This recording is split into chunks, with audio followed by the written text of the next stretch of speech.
ফেলে রে নিজের সন্তান বলে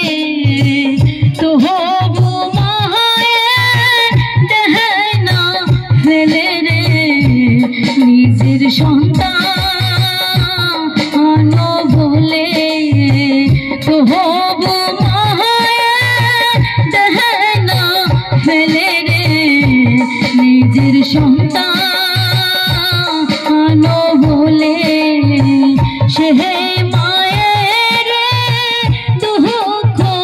দিলে রে সুখ হবে না পরকালে সে মায়ের কষ্ট দিলে রে সুখ হবে না জীবনে।